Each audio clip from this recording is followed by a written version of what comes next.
নমো নমঃ সুপ্ৰভাতম শ্ৰীমদ ভগবত গীতামৃত আজি শ্ৰীমদ ভগবত গীতাৰ ধ্যান যোগ নামৰ ৬ষ্ঠ অধ্যায়ৰ একাদশ আৰু দ্বাদশ সংখ্যক শ্লোক দুফা কি হৈছে এনেধৰণৰ শুচৌ দেশে প্ৰতিষ্ঠিতাপ্য স্থিৰমাসনমাত্মনঃ ন্যায়চ্যুশ্ৰিতং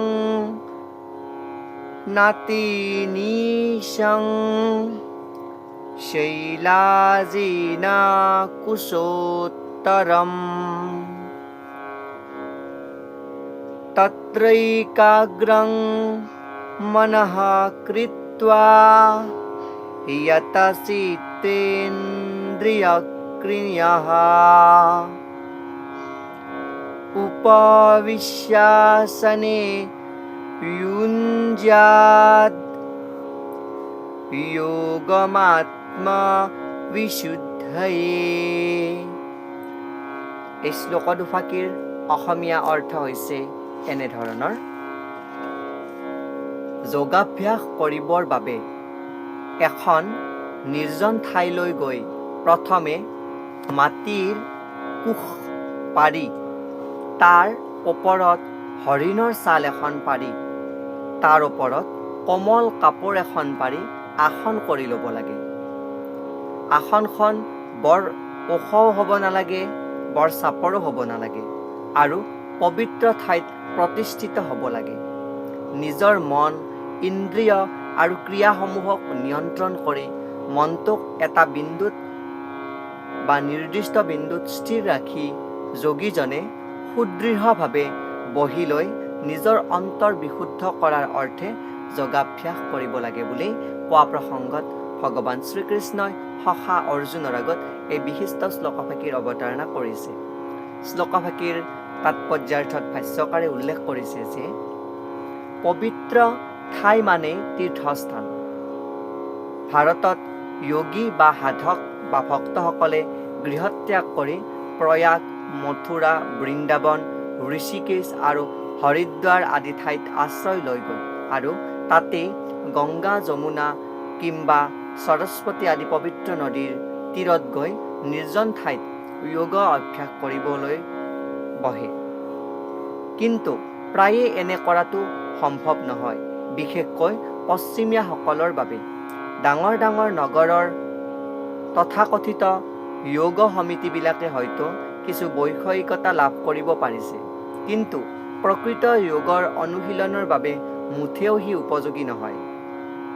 যিজনৰ আত্মসংযম নাই, যিজনৰ মন অবিচলিত নহয়, তেওঁ ধ্যান কৰিব নোৱাৰে। গতিকে বৃহৎ নাৰদীয় পুৰাণত কোৱা আছে যে কলিযুগত যেতিয়া মানুহবিলাক সাধাৰণতে অল্পায়ু হ'ব, আধ্যাত্মিক উপলব্ধিও আছে যে কলিযুগত যেতিয়া মানুহবিলাক সাধাৰণতে অল্পায়ুৰ দ্বাৰা আকৃষ্ট হ'ব, মানে আয়ুস সীমিত হৈ পৰিব, তেতিয়া আধ্যাত্মিক উপলব্ধিও বৰ লাহে লাহে লাভ কৰে আৰু সদায়ে বিভিন্ন যি চিন্তা তেওঁলোকৰ জৰ্জৰিত কৰি থাকিব।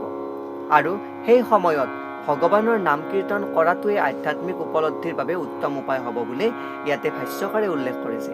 কাৰণ এই কলিৰ যুগত মানুহৰ আয়ুস সচৰাচৰ কমি গৈছে বুলি আপোনালোকে এতিয়া উমান পাইছে, কিয়নো আগৰ যি সময় আছিল সেই আদিম সময়ত মানুহৰ বয়স যেতিয়া আয়ু প্ৰায় 150 বছৰ বা 120 বছৰ বয়সলৈ আছিল বুলি আমি সকলোৱে জানো। আমাৰ মহাপুৰুষ শ্ৰীমন্ত শংকৰদেৱৰ লগতে বহুকেইজন এনেকুৱা ধৰ্মগুৰু আছে বা বহুকেইজন ব্যক্তি আছে যাৰ বয়স 120 বছৰৰ ওপৰত অতিক্ৰম কৰিছে।